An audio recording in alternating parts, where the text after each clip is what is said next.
Hey guys, Desolate Magic here, and believe it or not, Mark Rosewater actually had the balls to do it this year. That's right, we've got the annual State of Design article for 2020. I mean, remember, he's so delusional he thinks he's doing a great job, and that everything wrong with the game is just whining from the customers. So he literally starts it off with, every year in the United States, the president gives us what is known as the State of the Union speech. Bitch, you ain't even close. I think I actually have more respect for Trump than Mark Rosewater, and that's really saying something.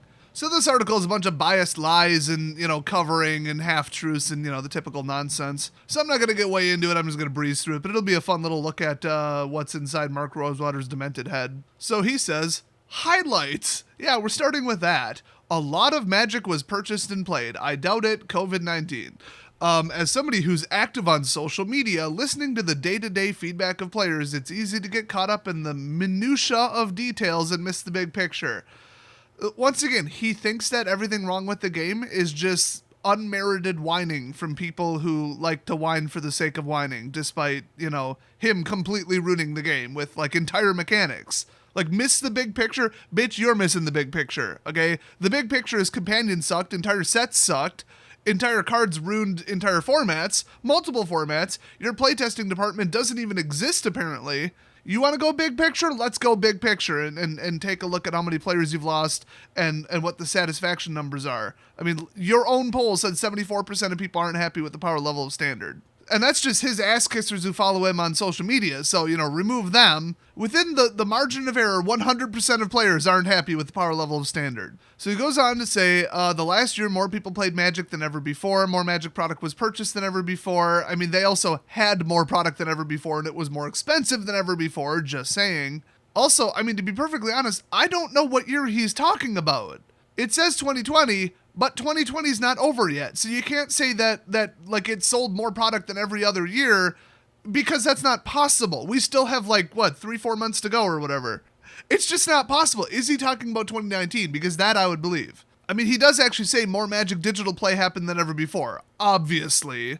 So Magic as a game is thriving. No, it's not. You're clueless. Oh my gosh, just quit. This doesn't mean there aren't issues to address. Yeah, the game's dying. Okay, it looks like it's growing, but it's for every 10 people that join the game, 9 quit. So that's not good. And those 10 people don't stick around very long, it would appear.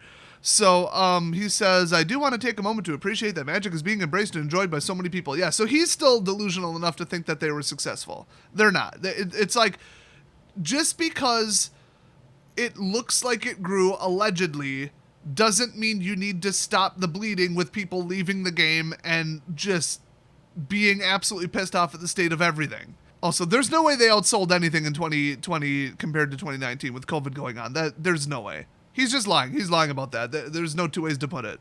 Then he goes on to say there was plenty of design innovation. I'm not even going to read that paragraph. Booster fun and collector packs were a hit. Were they? I'm not even going to read that either because both of those are lies. Lessons, here we go. We had balance issues. I mean, I would have replaced the headline with, it was an absolute shit hurricane. It blew in and destroyed every format. The game was borderline unplayable the entire year, and clearly we're a bunch of idiots. That would have been the headline I would have put there, not, we had some balance issues. Holy shit, Mark, your medications are the only thing with balance issues. Let me start by stressing that this isn't my area. You caused the problem, you fix it, asshole. So I'm not gonna dig into the why and what of what happened. You should though, because you're the head designer. This guy seriously lives in a different version of reality than the rest of us. He even puts in parentheses, as I do touch upon below, there are things that Vision Design did that made balance particularly challenging this year. My understanding is that Vision Design doesn't design cards. And Mark claims he doesn't design cards, and then he goes on Twitter and says, here's this card that I designed. And then he designs the mechanics. Well, it doesn't matter what they do with putting it on the cards. Companion was never going to work, no matter how they did it. So at the end of the day, it really still is your fault. Now that said, never forget that the number one person at fault, with my understanding of the corporate structure, is Aaron Forsyth, not Mark Rosewater. If there's anybody who's legendary tier bad at their job who deserves a pink slip right now today, it would be Aaron Forsyth. He's the one who lets bullshit like this through. At least that's what I hear. So he says, obviously a year where we have the number of bannings that we've had this year isn't ideal. Once again, complete and utter understatement. All I can really say to this lesson is that we're working hard to correct the issues that led to this year's mistakes. Well, see, if that was true, why didn't you do that in 2019, 2018, 2017, and 2016? Because we're up at 50 to 60 bannings total. And they started with, if I'm not mistaken, Shadows, I think it was. No. Kaladesh. Smuggler's Copter. It wasn't Reflector Mage, it was Smuggler's Copter that started this all off. A card that was so powerful, it wouldn't even be playable in today's standard meta. I wonder if you have some cult balance issues. So the next heading is we need to get better at thinking about the ramifications on all the different formats. If you can't even play test for standard, why try to take your standard product and play test for like 6 different formats? Modern is just a thrown together secondary half-assed format where things just kind of happen to it, and it's non-rotating, so you have to manage it with bans. I wouldn't put a lot of effort into playtesting for Modern, let alone, Pauper or Legacy and Vintage aren't even Magic in my opinion. No matter what competitive deck you're playing, it does not actually resemble an actual game of Magic. It's just broken shit versus some more broken shit. I have zero respect for either of those formats. I would not spend 2 minutes playtesting for them. They're a disaster. Fix it with bans. Whatever. Entitled rich asshole Vintage and Legacy players are going to whine no matter what you do. They're never happy. They're not happy people. I mean, I would focus on standard. I really would, because as they've said before, and this turned out to be a lie, they actually revealed accidentally that they were lying the whole time. They said something along the lines of standard is our product. We don't design cards in standard in the context of modern because we focus on standard. That's what we sell. We do not consider side formats while making these cards. And then 4 months later, they admitted, yeah, we knew what this would be to what the Eldrazi would do to modern. We play tested it ahead of time. We knew exactly what it would do. We just thought modern was a little bit stale and people would adapt to it. And then people didn't because it was batshit crazy to think they would. It was way too powerful. So they do actually put a little bit of time into playtesting modern, but they lie about it. So my opinion is they already do it. They lie about it. I think they should do it less. If you can't get standard right, then put more effort into it. Put more staff time into it. It's pretty simple. Now that said, I don't play any of the formats that were affected except for, I guess, Brawl and Historic. But I just don't care about Commander, Legacy, Pauper, Modern, whatever right now, so I might be extremely, extremely biased. If all you play is Modern or Commander, and then they come in, dropping broken shit that doesn't get addressed for 3 months until they finally ban it, I mean, I could see how you might be pissed off and tell them to play test for Modern more, but at the end of the day, they're making a standard product. Just saying. So his explanation is, for much of Magic's life, R&D could design cards for standard and limited and call it a day. That's true. There didn't used to be a bunch of different formats. They just didn't exist. Times have changed from Commander to Pioneer. Oh yeah, Pioneer. I forgot to mention that one because who cares about Pioneer? To best of one standard, Modern, Historic, and all the other formats being played. It has become a much more complex meta environment for design than it's ever been. We need to adapt how we design to better reflect this new reality. This isn't to say we haven't made a lot of changes, but there's more changes we need to make. There's one thing I should point out for the 100th time.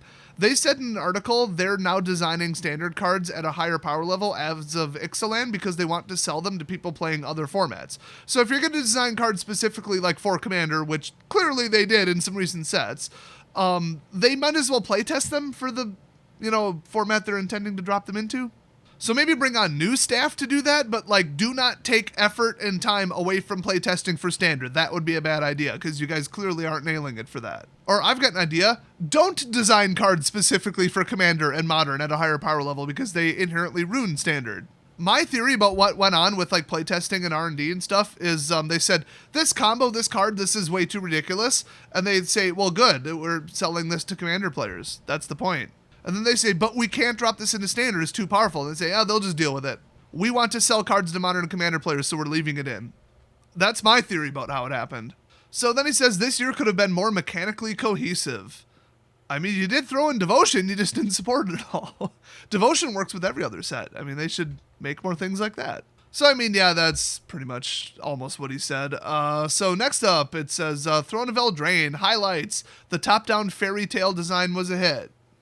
Really, I don't think people even like that you paywalled it with a book. Or wait, is that the one they never wrote the book in the first place? I don't know or care. The audience enjoyed a softer tone. Part of the worry of doing a fairy tale themed set was that lighter tone sets did not historically have a good track record. I don't even know what he means by that. The success of Throne of Eldraine really demonstrated that Magic's audience is growing and embracing a wider appetite for variety, especially things further away from Magic's core of more hard-edged fantasy. How could you get more fantasy than Throne of Eldraine? Robots with laser beams in space would be a little bit of a shift. Okay, this was almost literally classic D&D with fairy tale shit added in. And then they said adventurer cards were loved. I think he meant to put adventure cards were loved. And no, they weren't. Adventures is now the third most played deck in the world, and people hate it. It was overpowered garbage, and I don't know where he even got that idea. I do generally like dual use cards. I mean, if he means the initial reaction or just the cards in general and vacuum people like them, I guess, yeah, you could say that. How they ended up from a fairness and power standpoint is a different story. Lessons. He literally wrote too many elks. Or no, he put too many elk. I don't think that's the plural form. It's hard to talk about Throne of Eldraine without talking about Oko. Okay, the problem was not too many elks. The problem was putting a control ability that removes creatures on a plus instead of a minus. That is a golden rule of what you should never, ever, ever, ever do, ever. That and zero dropping an emblem, Chandra and Gideon. One of the challenges of making a Planeswalker card is designing something that is exciting and evocative without becoming overbearing in gameplay. Well, you failed. I kid you not. The next sentence is, Oko obviously failed in that regard. The big takeaway from Oko's design is the need to be careful with what kind of effects we do with a positive loyalty cost. Hey, he figured it out. He got one right in the entire article. Fantastic. Too bad he's still a delusional moron. We can limit negative loyalty effects, but positive ones can just be done turn after turn. Really, is that how that works? I'm glad you realized that. And work at Wizards of the Coast. Making things turn into elks, plural, for example, needed to be a negative loyalty. Well, good thing you figured that out now after destroying the game and then refusing to do anything about it for, like, months. 1 week after its release, they should have said, well, this is a disaster, and just banned it from everything. Same with Companion. Then he says Adamant was forgetful. I don't even remember what it does. If you ask players to list mechanics from Throne of Eldraine, everyone will list adventures, but a lot of people forget Adamant. I don't even remember what it does or that it was in the set. What the hell does it do? Oh, it's the spend mana in your main phase and color thing. I mean, I thought it was kind of cool. It's just nobody used it. You know, people would have loved it and people would have played with it if they didn't push 3 colors so hard. That's what was wrong with Adamant. So in other words, nothing was wrong with Adamant. I don't agree with anything he says in this section. If you're going to push mono, you have to suppress multicolored at the same time. Otherwise, multicolored will always be better. Look at what happened with Devotion. So Theros Beyond Death. Highlights. Players enjoyed returning to Theros. Hell yeah. And like the things we brought back. Oh, this was the one that didn't have a book. So I guess players didn't entirely enjoy returning to Theros because we didn't know what the hell was going on. Players liked Underworld and Escape. I mean, people want Uro's head on a platter right now, so I don't know if you could really say that. I really don't want anything returning over and over and over and over, but I thought that, ditching cards from your graveyard was an appropriate downside. It turns out no. At least they attempted to balance it instead of just Scarab God, where it's like, oh, he died? Put him back in your hand and cast him instantly. That'll be a treat. And make it work on exiling too. You literally can't get rid of this guy unless you turn him into a frog. That'll be a treat for the players. Oh my gosh, let's do that. And then they said sagas were a big hit. Absolutely true. I love sagas. They're freaking amazing. Cards that build up over time and give you enough time to respond to them, but also do something cool and big, but not immediately. Fantastic. That should be half the cards they design. One of the main problems with Standard right now is not enough time to respond to stuff. Torbrand, Fiery Emancipation, Embercleave, that's in the middle of combat. There's too many. I drop it in and you lose immediately unless you do something about this card immediately, which not every deck does. It's just that simple. Not every deck can do something about something at that speed, and that's not fair. I love a good surprise effect as much as somebody else, but a +2/+0 and lifelink in combat is different than, I'm going to win immediately if you don't kill this. Lessons, we missed some returning things. The 2 biggest complaints were the absence of Bestow. You're damn right Bestow should have been in it. That is probably my #1 favorite mechanic in the history of the game. It was the perfect mechanic. It plays around control, but not too much, and it's like all your eggs in one basket, but with a backup plan. It worked perfectly with Devotion. They should have brought Bestow back. 100% they should have brought Bestow back. Mutate is an absolute joke and a disaster. They said the next biggest complaint was that they didn't bring back all 15 gods. Well, Xenagos died, so it would be 14. This is one of the byproducts of a single set returning to a world previously seen in multiple sets in a block. No, you could have done it. There's only so much space. No, you could have done it. Did we make the right choices? No, you could have done it. It's hard to tell as every element has its fans. No, you could have done it. I am curious to hear feedback. My feedback is that, no, you could have done it. You could have put it all in. You could have done 14 gods plus bestow plus actually support devotion. That wouldn't have been that hard. I mean, 40 cards would have done it. Are you kidding me? There's like 250 cards in the set. You could have done it. Number 2, the rest of the Titans were missing. Yes, I did notice that. Well, you know what? I think between Kroxa and Uro, we have too many Titans. The correct number of Titans was actually 0, not 5. Or 10, or I don't know how many Titans there are, to be honest. Well, the best thing, he even says that one of the flavor text on the cards implied that there were at least 3 more, but they never revealed them. Oh, so I guess there are 3 more or at least 3 more. Okay. The story was underwhelming. No, the story was gone. It didn't exist. You never wrote it. How could you even say the story was underwhelming? The story did not exist. I guess that would be considered underwhelming. So moving on to Lair of the Behemoths, which this set pissed me off more than anything they've ever released, ever. Let's look at the highlights. Players liked the monster theme. Shut up. Players embraced higher complexity. No, they didn't. Players enjoyed the limited gameplay. No, it was absolute ass cancer to draft this pile of shit. And then players fancied the tie-in. Oh, the Godzilla. No, nobody liked the stupid Godzilla tie-in. You named one of the cards Death Corona. I mean, you. Lessons, and I'm going to read the shit out of this. Companions. This wasn't just the biggest mistake of the set. This was the biggest mistake of the year. Yeah, we made something that was so environment warping, and not just in one format, but in almost all formats. That's how high level they f***ed up. That we had to errata how the mechanic worked. Well, you had to do that with Hostage Taker too, so it's like you have a history of that. That's a pretty big mistake.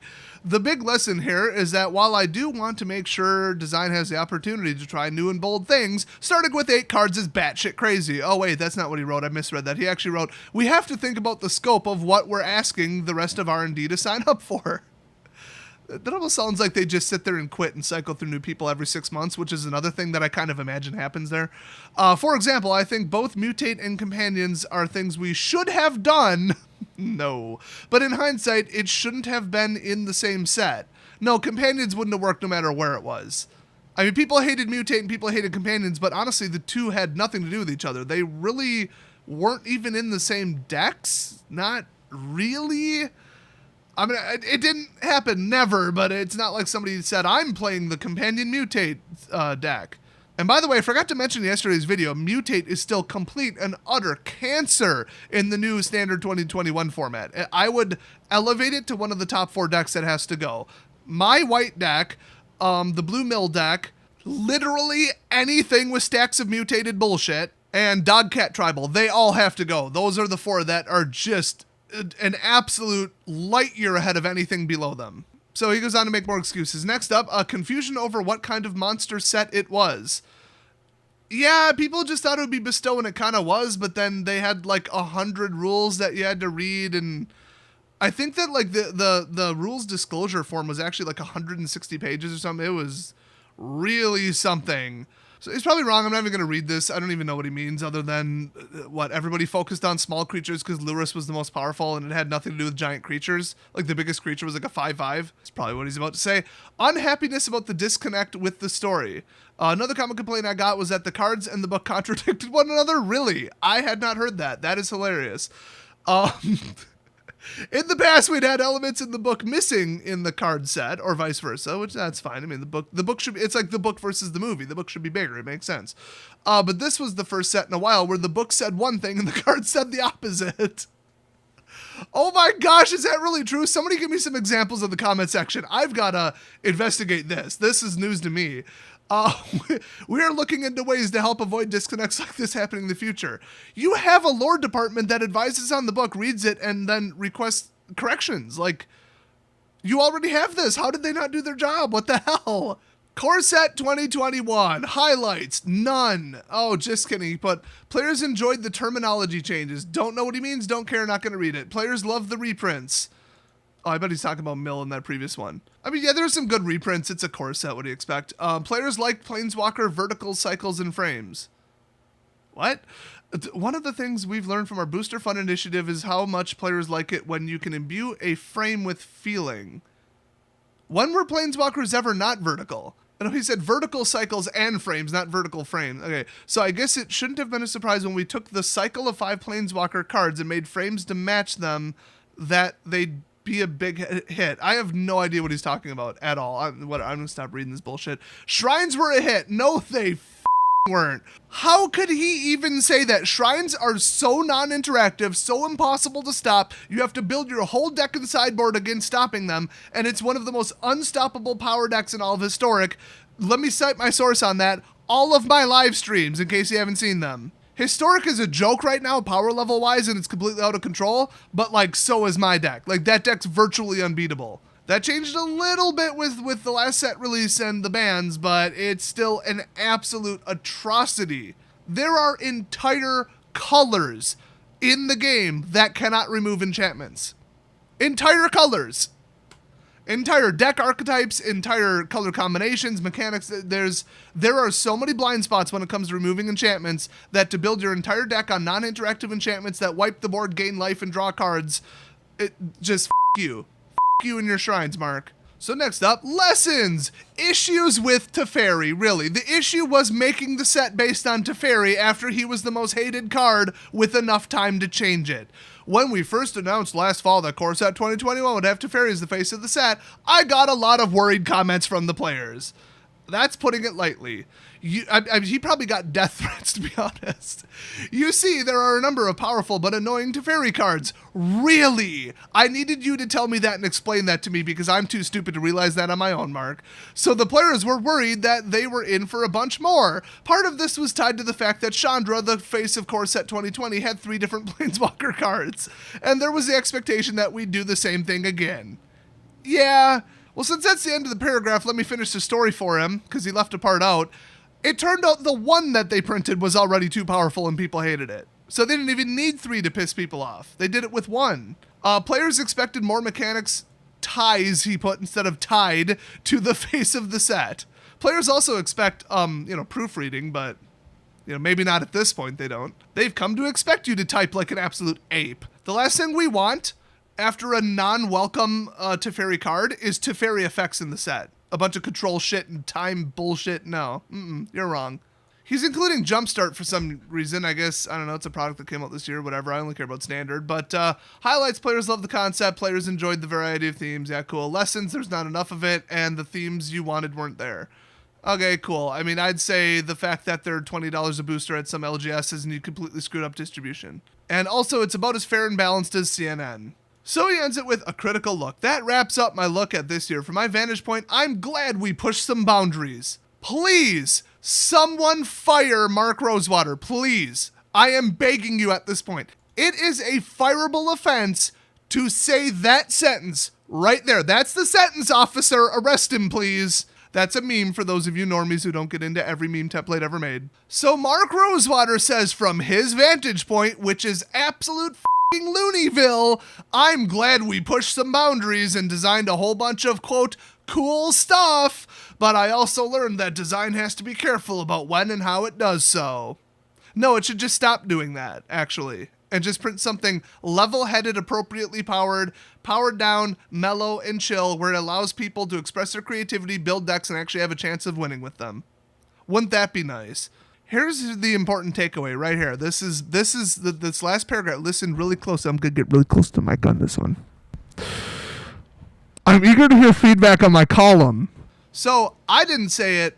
He said it. He said go absolutely blow him up over what a shit year 2020 was, what a disaster Companion was, the stupid greedy secret lair crap, the shipping issues, which, I mean, COVID, but whatever. They should have known and not released the secret lairs is what I'm saying. They should have misrepresented their availability when they knew damn well they weren't going to get printed on time. You know what? Don't even mention it. It's not even his department. But the whole let's print Standard way more powerful as of Ixalan. Yeah, tell him to roll that back. That's the number one problem that he didn't even address in here. I mean, you guys know what's wrong with the game, okay?